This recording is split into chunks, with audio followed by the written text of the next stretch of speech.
Hai guys, tadi kita dah sembang apa semua berkenaan dengan secara umum lah berkenaan dengan basikal S3 Pro daripada bicycle di bawah Xiaomi ni.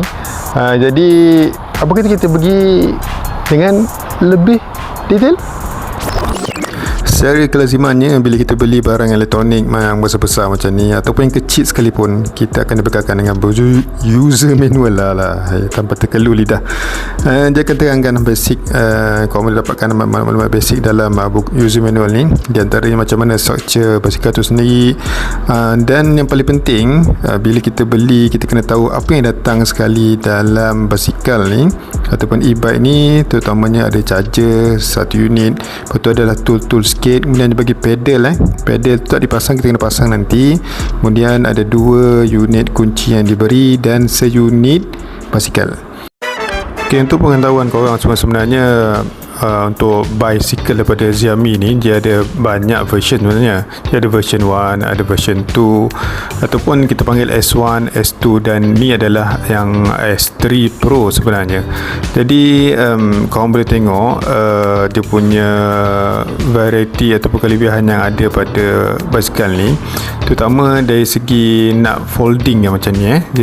Kita boleh foldkan dia, kita boleh foldingkan dan unfoldingkan dia, memudahkan kita untuk nak isi ke dalam kenderaan, kereta ataupun di ruangan sempit kat rumah kita.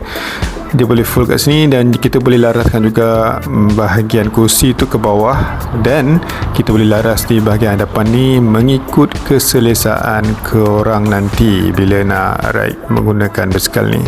Okay, motor ni dia akan activate, dia mengikut pada rentak kita punya kayuhan kaki tu lah.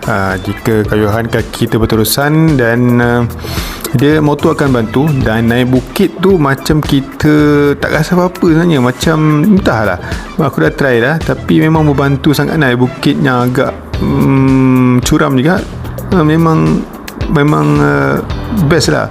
Selain daripada tu, dia ada juga pemicu untuk kalau katakan kita tak nak kayuh, kita boleh guna pemicu di bahagian handle belah kanan.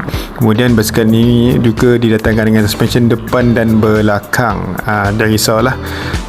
Dan aku nak tunjukkan kat sini bahawasanya basikal ni tidaklah berat mana dan mudah nak dikenalikan untuk orang macam aku. Bukanlah angkat berat pun kan. Sebab korang mengenai dengan basikal elektrik, trend dia ataupun satu keperluan. Okay guys, Assalamualaikum.